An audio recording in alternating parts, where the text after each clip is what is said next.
నమస్తే, నేను మీ Prathyusha Reddy, astrologer and vastu expert. ఈ మార్చ్ 27న మనకు శ్రీరామనవమి ఉంది. శ్రీరామనవమి అంటే ఒక పండుగ మనందరికీ తెలుసు.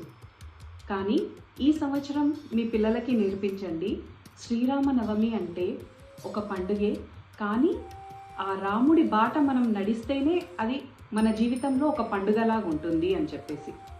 రాముడు ఎన్ని కష్టాలు వచ్చినా కానీ ధర్మాన్ని వదులుకోలేడు, ఒకే మాట పైన ఉన్నారు.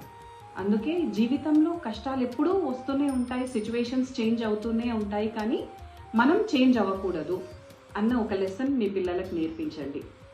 అండ్ మళ్ళీ ఎప్పుడూ కూడా రాముడు ఎంత పేషెన్స్గా ఉన్నారు, ఎన్ని కష్టాలు వచ్చినా కానీ ఆయన పేషెన్స్ తోటి వాటిని ఎదుర్కొన్నారు. కానీ నాకే ఎందుకు ఇన్ని కష్టాలు వస్తున్నాయని ఎప్పుడూ అనుకోలేదు, వాటిని ఎలా ఎదుర్కోవాలి అన్న ఆలోచనతోనే ముందుకెళ్లారు. ఇది కూడా ఒక లెసన్ లాగా మనం మన పిల్లలకి నేర్పిద్దాము. ఎప్పుడు కష్టాలు వచ్చినప్పుడు డీలా పడకుండా పేషెన్స్ తోటి వాటిని ఎలా ఎదుర్కోవాలి అన్న మైండ్ క్లారిటీ తెచ్చుకోవాలి అని చెప్పేసి. మళ్ళీ రావణుడి గురించి మాట్లాడుకుంటే, రావణుణ్ణి రిప్రజెంట్ చేసేది మన జీవితంలో ఈగో, యాంగర్, ఇంకా అత్యాశ.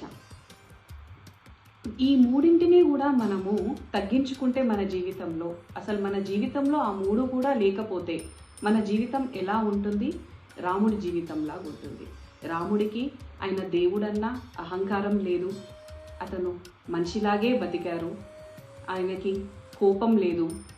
రావణుడు ఏది చేసినా ఆయన ధర్మ ప్రకారమే ఆయన పోయారు, కానీ ఆయన పైన కోపం పెట్టుకోలేదు.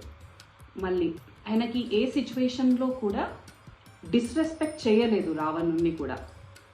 సో మన ఎనిమీస్ని కూడా మనం రెస్పెక్ట్ చేయొచ్చు అన్నది రాముడు మనకు నేర్పించారు.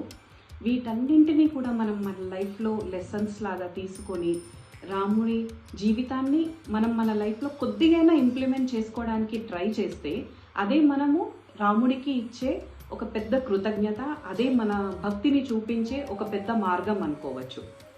అందుకే ఈ రామనవమికైనా అందరూ మీ పిల్లలకి ఇలాంటి చేంజెస్ని లైఫ్లో ఇంప్లిమెంట్ చేసుకోండి అని నేర్పించండి. వీలైతే మీరందరూ కూడా వాటిని పాటించడానికి ట్రై చేయండి. రామనవమి రోజు అందరూ పొద్దున్నే లేచి ఇంట్లో అంతా శుభ్రంగా చేసుకొని దీపాలు పెట్టుకొని దగ్గరలో ఉన్న గుడికి వెళ్ళి దేవుడి దర్శనం చేసుకొని ప్లెజెంట్గా ఉండండి. రామనవమి నుండి అందరూ ఒక కొత్త క్లారిటీతోని ముందుకెళ్ళండి.